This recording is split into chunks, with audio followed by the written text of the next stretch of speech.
Welcome back, YouTube, to another episode of My Speaking Podcast. I'm your boy, Darkside Daryl, Vader Daryl, St. South Carolina finest, Orangeburg County owned. Hey man, this your boy Mike, aka Booby. We got a special guest on today, so Yes, go sir. ahead and introduce yourself, man. Thank you. My name is DARYL Israel. I'm executive director of Joshua's Work here in Charlotte, North Carolina. So it feels good because usually I'm out in the community doing work. So it feels good to talk about sport, my other passion and love. Hey, well, with that, Daryl, man, just give everybody a little bit of background on the type of work you do in the community with your organization. So what we do is we are a workforce development grassroots organization. So we work with young adults 15 to 24 years of age. We actually help them establish or at least identify their top skill sets. Then we do a skill assessment. From that skill assessment, we actually help create a career path based on things that they're interested in and so forth, and then help provide that support through creating that career path. Okay. So essentially, if I'm not mistaken, let me y'all kind of like how the old school guidance counselor used to be back in the days. You know what I'm saying? You know, Exactly. because now the guy, from what I understand, the guy comes now, they're just like, hey, what you want to do? Hey, I want to be a cook. Okay, hey, go to one of the cook schools or something. They don't really give the kids any direction no more. You know what I'm saying? It's kind of like just to get them, just get them out their face and stuff like that. So it's not like your organization is doing very good with that in the community, because a lot of folks that age of 15 to 24 really don't know what they want to do, or really don't have somebody to kind of like say, hey, maybe you need to look in this direction, and see if this is a career path that you would like, take part of. So, hey Exactly. man, we definitely congratulate you, we uplift you, we appreciate you for what you're doing in the community, man. I Thank got you a so very question though. much. Hey, Darryl, how did you come up with this idea, or how did you get the basis of doing this with the kids?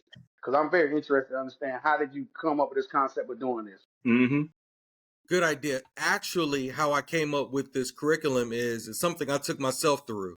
So what happened is in early part of 2000s, there was a lot of career change and there were some layoffs. I used to be in the mortgage industry. And at some point I figured out, you know Mm-hmm. what? All right, I don't want to do this anymore. I had multiple years management experience. And I wasn't able to get even interviews for other positions because at that time I didn't have a college degree. So I was like, okay, you know what? What is it that I really want to do? So while I was in college, I actually took a skill assessment, and at doing that skill assessment helped me identify my top 3 skills of what I really wanted to do.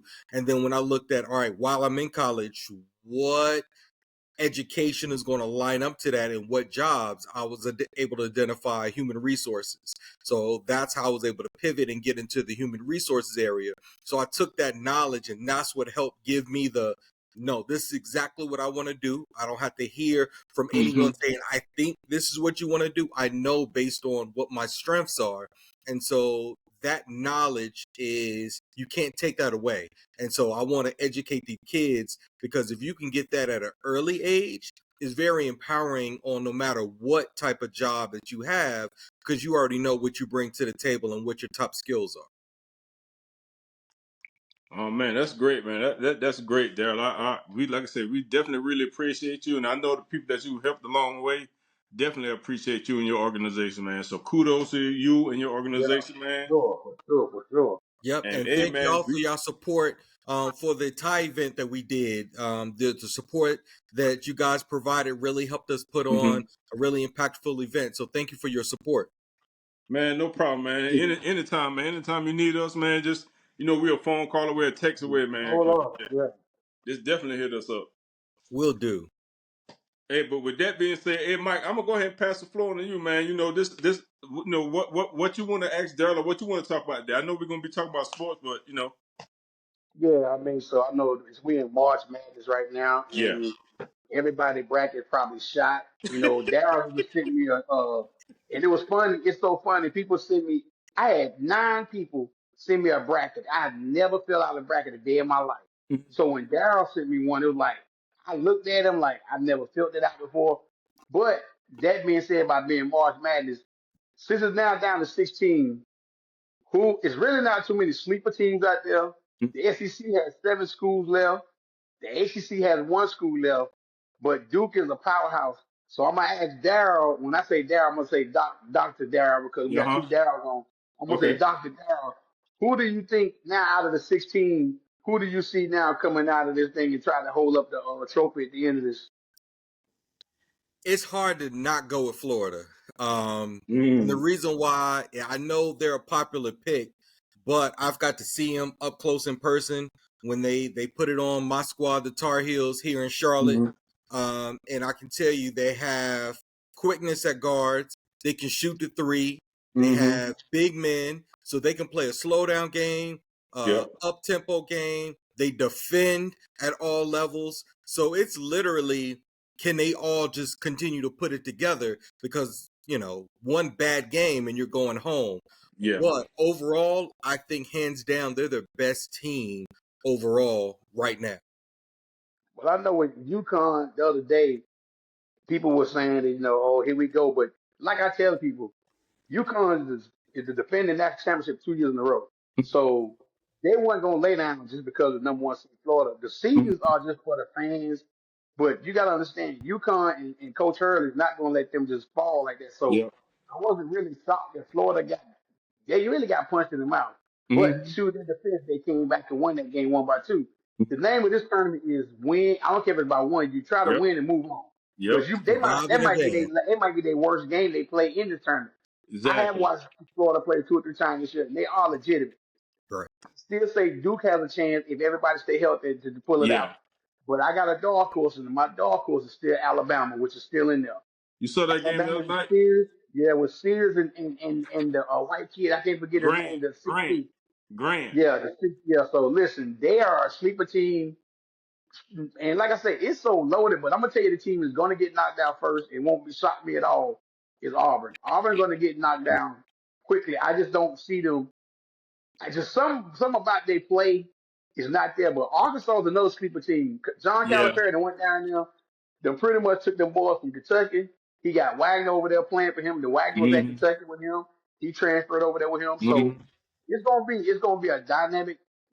This weekend coming up is gonna be dynamic. The cream of the crop is up, but I just want to know from you, who do you think was gonna probably take it out? And Daryl, who do you think gonna take it out?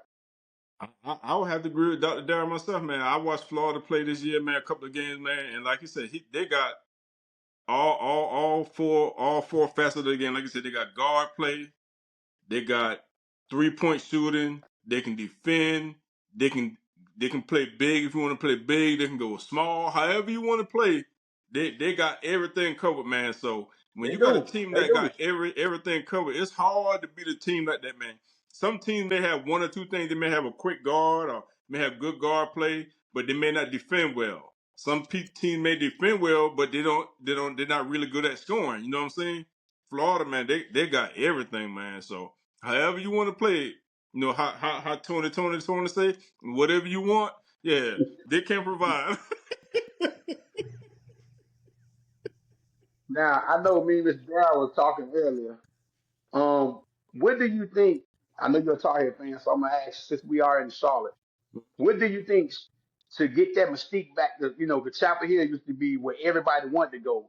Has Right. the NIL kind of really threw a monkey wrench in the Tar Heels, or just they just haven't got the right recruits? Because Duke's still getting their players, but why has Chapel Hill kind of not say they fell off, but let's be honest. The talent level they have been getting the last 3-4 years ain't been the talent level of the Vince Carters and Antoines or the Shaq Houses or the Rasheed Wallaces. So what do you think what do you think Tar Heels need to do to turn that around to get back to that point? Identity. NIL is one, right? Because the star players now can go anywhere. Yep. And the SEC has really provided a lot of money to upgrade their basketball programs. Mm-hmm. And so now it is not just Carolina and Duke and maybe a Kansas or UCLA. You have a lot of other teams that are going, come here because we can pay you, and that really level set. So now it's the culture fit. I think our current coach is an excellent X's and O's coach. I've watched him put in plays, literally call a play, direct the star where to get the ball. He gets the ball and scores immediately. So X knows I think he's a good coach. Now, can he recruit the top talent? That's the remains biggest to be issue. seen because I think he's so set on creating the Tar Heel environment, and it's an old school environment. So Yeah. the sad part and good part about it is I think Carolina Duke has switched as a program, meaning back in the day, Duke had a bunch of role players. Yep. And the Tar Heels had the star players. Yeah, exactly. And now we're flip-flop. Duke is getting all the star players that are going to the NBA starting, and the Tar Heels are getting the role players. The difference is Duke was still winning championships with role players. So either we have to upgrade, and what we're doing is the Carolina culture in this NIL environment, preventing them from breaking through and winning championships, at least getting to the Final Four. Yeah, hey, that's a great insight, and you're exactly right on that. Like I said, the culture has switched between Duke and Carolina. You know, Duke would get players. You like, man, dang, where these guys from? You know, hey man, where he got this person from? But there would be hard nosed, gritty players, and I think that's why Carolina they need some players that got some dog in them, that got that's hard nosed, that may not be the quote unquote big name, because you don't have to have the big name players. But if you got a player, when you put him out there on the court, every time you ain't got to worry about asking him, man, play hard, play defense. You ain't even got to say that to him. Every time you see him out there, he hitting the floor. Hey, let's D up. Them the type of players you need. He said that, and I have never, much as I watch sports, I never thought about the concept what he said.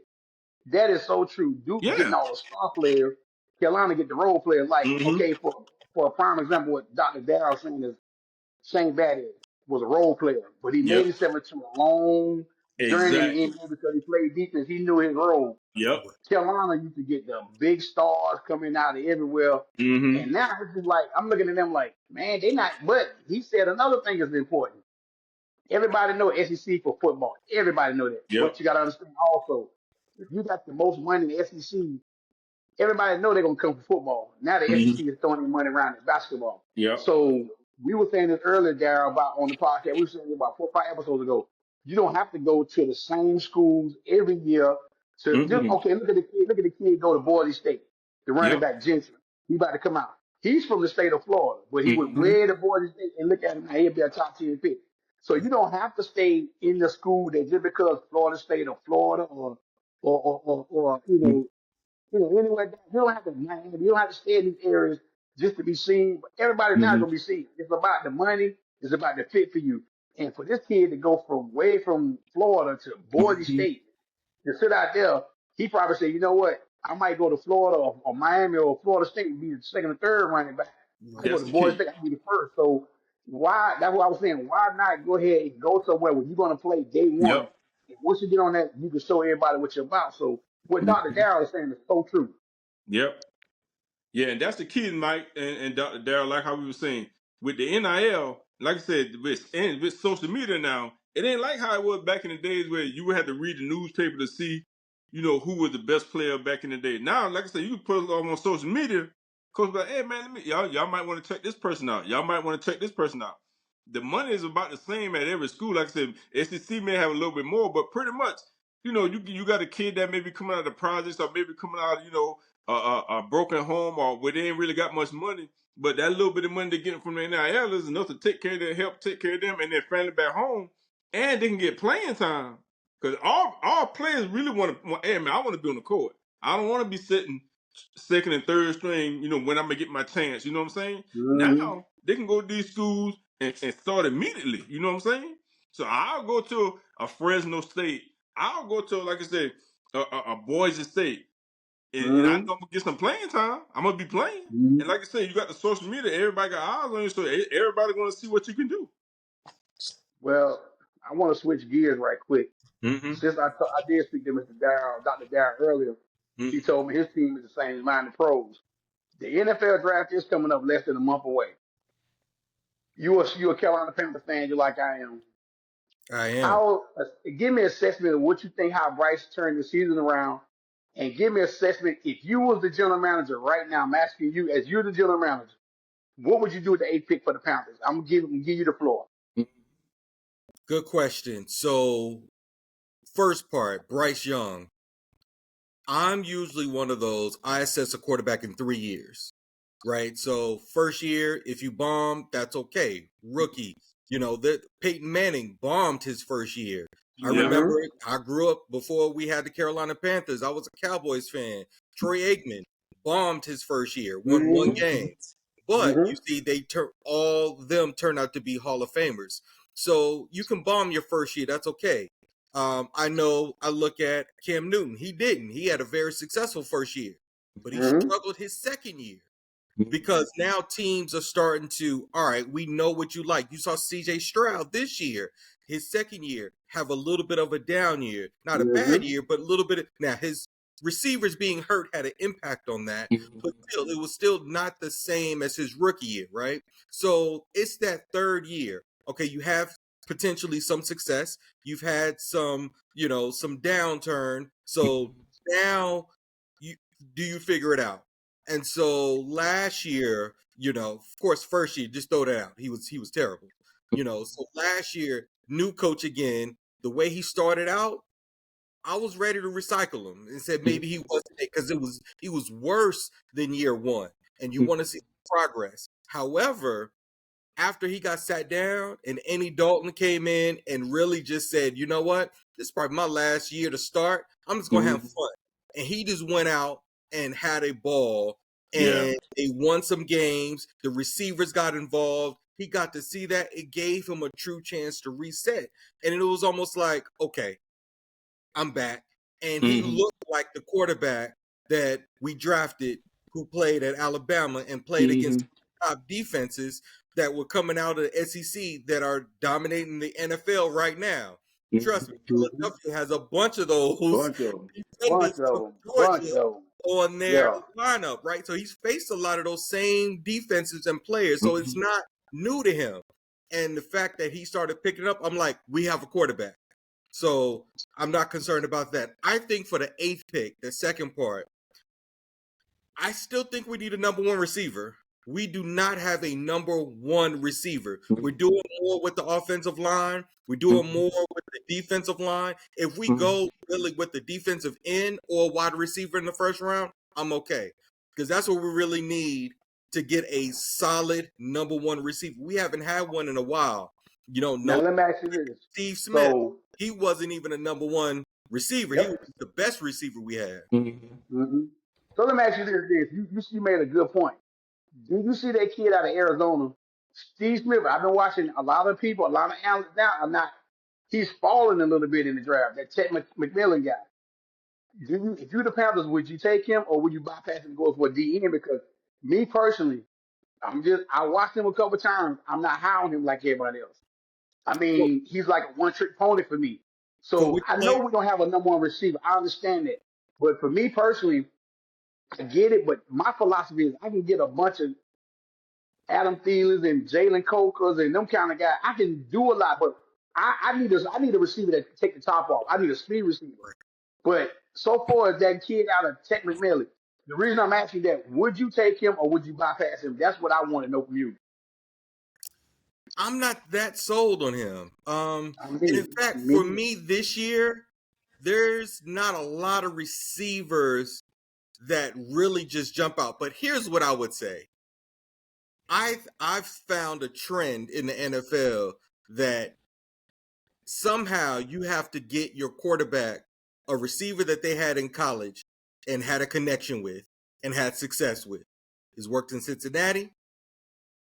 Heck, it's even what the Texans went back and got one of CJ Stroud's receivers, right? Yeah. So Yeah. there's some kind of connection with that because there's already they already know exactly where they want the ball or the Yeah. receiver knows where the quarterback is going to go without thinking, because they've Mm-hmm. already had potentially 3 and 4 years together, if not even played in high school together. And so now they have multiple years. It's something about that that's just instinctual, and you give your quarterback just that extra confidence. And so Mm-hmm. I think, now with the fact that Bryce has been out for a while, some of these I don't know who's out there right now that really says that needs to be it, which is why I said if they get a defensive end, because we need some edge rushers too. If they get that in at the 8th pick, I'm okay. Especially if we're able to get maybe in the 2nd or 3rd round. I'm just glad we have draft picks. We almost didn't have any draft picks, so they made some moves. But we can get maybe a receiver in the 2nd or 3rd round. All right, this is. Let me Oh, go ahead, well, Darryl. since y'all By were the way, saying about that receiver from Arizona, a lot of y'all said a lot of people not really high on him. Me, I'm a little bit different about it, and I'm gonna tell you why. I can see him in a role as just like like they had the Carolina Panthers had Musin Muhammad. He may not be as fast, but he big and he can get them jump balls. but You know what I'm but saying? the problem with me with that is everybody around here wants to get a number one receiver, this, that, and the other. We haven't given Jalen Coker or Leggett a legitimate chance in his second year. We already talking we need another Mm-hmm. receiver. How many more receivers? You got to give these guys time to develop. Steve Smith won Steve Smith his first year when he was a True. receiver. So my True. thing is Jalen Coker can be a Musin Muhammad. He can be that type of True. player. So why would you go draft and Jalen Coker is 6'0"? This kid is 6'5". He ain't running that much faster than he's not taking the top off. He's True. not no Tyreek Hill or nobody like that. So True. if it ain't nobody with speed is running 4.2, 4.3, that's gonna take the top off and gonna scare people, I'm not gonna waste now. What I But would ask Dr. Darryl, I want to ask either one of y'all this question. mm-hmm. I just saw a mock draft just today from ESPN. I just saw one. Mm-hmm. They were saying that a dual caller gonna fall to 6 to I think it was Jacksonville. Now I don't believe that's gonna happen, but the way this is what ESPN had. Would you be willing to trade up a couple picks to go get a dual caller? Because that's who I really want. Yes. Okay. So Yes. would you trade some draft capital? So say for instance, just hypothetically, we know 8. Say we're gonna play a game. Say Cam Ward goes 1, say Travis Hunter go 2, say Shadul go 3. Then ESPN had some offensive lineman from Missouri going 4, I think. And then they had another player going 5. They had Mason Graham going like 10. I'm just saying hypothetically, say if the Pounders sitting at 8 and the dual Carter's not going in number 4 yet or number 5. Would you trade a future second or even second round pick this year to move up a couple spots to go get a dual Carter? Who's going to be Hands a down. Michael Parsons? Would you do it? Hands down, yes. That is, he has that motor that you want. That is a game changer on defense. Period. Yes. You think about it, you can line him up as a linebacker, or you can put him on the line. Either way, Yep. depending on where you want to go. He Mm-hmm. adds so much pressure, speed in the passing game and the running game. Yep. So, and he has this chip on his shoulder that even though he was a top player at Penn State, he still played like he had a pail and a hard hat. So he brought it Yep. game in, game out. Even when he was hurt through the playoffs, he was You still were one of playing. Yep. the top players, even though he was really only playing with one One. arm. Yep. One So shoulder. yeah, That I would definitely do that. like how you say, if he do go down, ain't Carolina ain't gonna be able to get him because you got Jacksonville, you got Las Vegas Raiders. They ain't letting no that dual Carter go. They Not no said just. the Raiders going to take Alvin Gentry at 6. Right. That's what I was seeing. Yep. So That ain't about we to happen. don't know. Like what it was. I remember number 4. New England's number 4. They said Yep. New England was taking off the line to block for Drake May. Right. We all seen what happened with Patrick Mahomes. If you ain't got an offensive line, you ain't got a chance in the world to True. win. We True. seen that with Philadelphia Eagles when they played Patrick Mahomes. And everybody know right now this is a copycat league. Everybody is loading up for their defensive front to be So because that's why he both of not. y'all know this. Both of y'all know this when I say this. Mm-hmm. Your front four helps your back end. Yep. Yep. People always say J.C. Horn didn't have an intercept, this, that, and the other. Well, let me ask you this. If you got to sit back there and cover 4, 5, 6 seconds, everybody going to get open. Mm-hmm. But Yep. if you got, when Derek Brown come out, just close your eyes for a second and just imagine you had a dual card on one side. You had Derek Brown in the middle and the guys that we got from the D tackle we got. And you have, just say Clowney on the other side. You tell me they're not going to put pressure on the quarterback by then? They will, but then just like how you just now said, just a copycat league. Everybody want them defensive rushers, them 4 men you can put up when you ain't got to worry about sending no safety or no linebacker. You can just drop back and cover. So if it's a copycat league, they ain't letting Abdul Carter go past no 5 or 6. I'm Yeah, sorry. it's not a such thing as letting them go. If you offer a package for them, anybody willing to jump. True, but Carolina, they're gonna have to give us some first round draft picks for that for him. Well, the only thing you got to do, you can just switch your forfeit. If you save the number 4 pick, you can switch your 8 pick to number 4, and then you can say, "Well, I give you my second round." If you really believe this guy, then just Yeah, imagine if this guy is anything like Michael Parsons. Just take him. Come on now. I If he's believe. anything like Yeah, Michael Parsons, Dr. Darryl said the same thing. He's a game changer. Yep. he That means you is. put him on the edge. I don't care. You're gonna get a generational defensive end. Give it to me. But no, but that's not what I'm saying, Mike. I'm saying like this right here. You think you think these teams gonna have a brain fart like how the Giants let Saquon Barkley go and let a generational player like That's different. That's Abdul Carter different. walk past him? They dumb. They No. dumb. That's But dumb. that's what I'm The saying. So Johns, the Johns do dumb things those every time. yeah, but what I'm saying is those teams are not gonna let Abdul Carter walk past him like that. I'm sorry. But No. remember, he has an injury. So that's the Well, reason yep. why he went from potentially hands down by the Number end of one. the playoff, he was supposed to be potentially the number 1 pick, right? Mm-hmm. Mm-hmm. But Mm-hmm. because of the injury, now it's like, well, it's top of the first round. So you never know. Some of these teams may go, yeah, he's good, but with that injury, would he be ready year 1? I need someone right now. And so maybe they're willing to play possum and say, Mm-hmm. yep, we're going to draft him to get draft capital versus get Mm-hmm. nothing. You get another player, and then he falls potentially to the Panthers. But they said that he said he never they asked him about the injury and they was thinking about saying, hey, maybe you need surgery. He was like, man, I ain't never know I was hurt. They just what they did was when they he was like, I've been playing like this my whole time. What they did was when they did his medical stuff and they saw the little build up, the calcium build up or something in his foot, they was like, oh man, maybe you Well, they need to say he had a get stress surgery. fracture. They Yeah. thought he had a But stress fracture in his foot. yeah, but he said he ain't never he said his foot ain't was hurting. He was still But you heard playing. what Dr. Darrow just said was a great point. Yeah, If teams are afraid to say, "Hey, he got a foot problem or whatever," true. if you the Panthers, that's just like saying, "Are you going to take a? You got to roll the dice on somebody." Right. Yeah. Well, how many people has the Panthers rolled on over here? I can name a bunch of receivers right now off the top of my head. True. Kelvin Benjamin, Kerry Colbert, Dwayne Jarrett. We done have Jonathan Mingo 2 years Yep. ago in the second Yep. round. So Yep. that's why another reason I say the receivers for some odd reason you have Steve Smith inside of that building, inside of y'all. You can get to him. Yeah. He is he's a great observation of receivers. They need to go talk to him before they start because he said the other day on his podcast he would not touch Techman Miller. That's what he said, and I Mm-hmm. trust him. Mm-hmm. I I trust trust him. him too. But Now, if the receiver is there, maybe you don't have to get him at number 8. But I like Golden.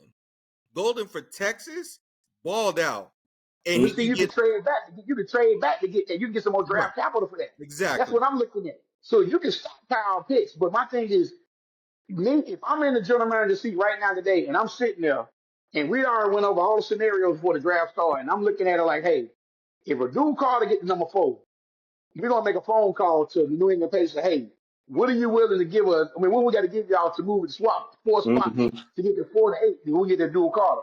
Because if Mm, he falls to 4, I'm making a phone call and I'm hurrying calling. I don't care what the draft capital come out. We got to get a D in here because when you had remember Julius Peppers. Remember we had Julius Peppers, Mike Rucker, and Brenton Buckman and Chris Jenkins. Remember that front 4.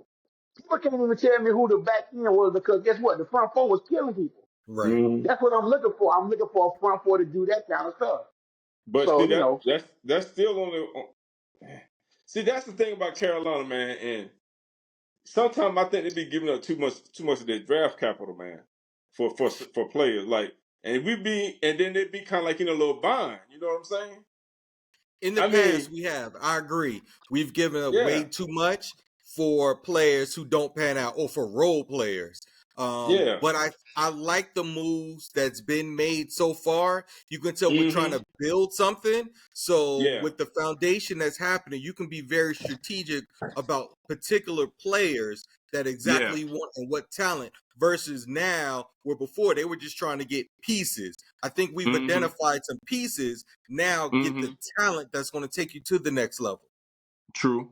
True. I agree with you wholeheartedly on that one. Yeah. Yeah. Okay. Let me Like, ask you, Dr. Daryl, real quick. What do you think about the injury to Juju? I know a lot of people are saying that she hasn't been getting a lot of publicity like how the Caitlin Clark has been getting. No. What's your take on that? I hate that for that young lady. She was having a Mm-hmm. phenomenal year. She wasn't getting nowhere near the attention Caitlin Clark was, Yeah. Mm-hmm. but she is a excellent player. My Yeah. hopes and prayers that she's able to come back even Yeah. stronger next Mm-hmm. year. With the fact that with the ACL is usually about a year, the end of this Yeah. year, so we're probably not going to see her next year. Um, Mm-hmm. the good and the bad of NIL, right, is the fact that she's probably going to be in college for 3 or 4 years because she's going to make Yeah. more at USC than she would in the WNBA. So I'm just being True. honest. So True. at least we're not like going to lose a year and then maybe, next year and then she's gone. We should Mhm. still get another solid 2 years to watch her develop and keep growing. But I hope she does have a full recovery. Yeah. Yeah. Because I, isn't that I, the same injury that mhm. what's the girl had from UConn, Paige Bruckers, and she had that ACL. She had it twice, right? Yeah, I think so. I think so. Yep. Think so. Yeah, and she was able to come back and be still look like her old self. So I like I said, I think Juju will make a full recovery and she'll be just fine. Yeah. And like I say, man, before we end this, another person I want to speak on before is we lost George Foreman this past week. Mm-hmm. He was 76 years old, one of the greatest heavyweights of all time. Mm-hmm. Uh, just want to give our condolences to him and his family, Yep. all his sons and stuff out there. So we want to think about everybody out there. Like I say, I want to piggyback what Mr. Darryl and Dr. Darryl said about Juju. I was watching it when it happened last night, and I almost was in tears because I was like, please get up, please get up. But like I say, this young lady, when she does get in WNBA, I think both of you said the same thing. Caitlin Clark is the I mean, end all be Yeah. all. But like I say, we understand that she is phenomenal.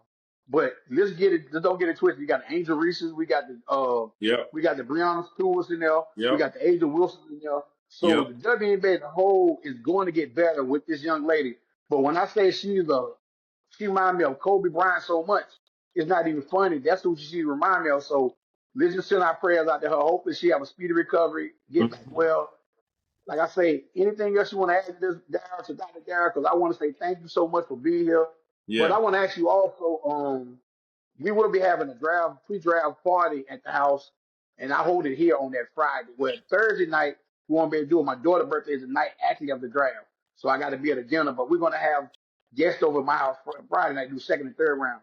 You're more than welcome to come through here to sit in here with all the people because it'll be my dad's family and my brother. Mm-hmm. Daryl will be here, y'all, and we're going to shoot live.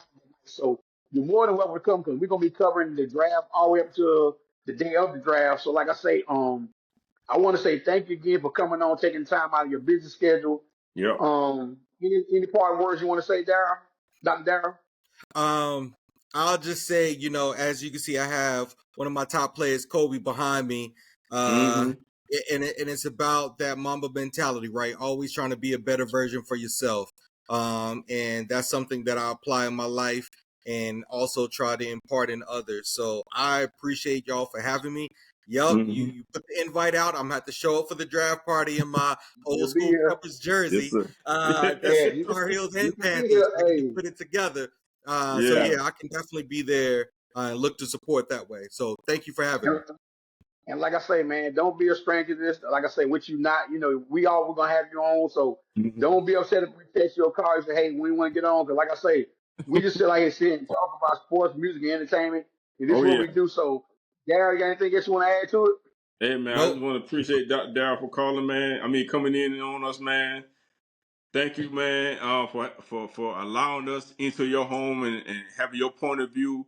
and giving us your insight on, like I said, on the WNBA, on the NFL, and on the work that you're doing in the community, man. Keep doing what you're doing.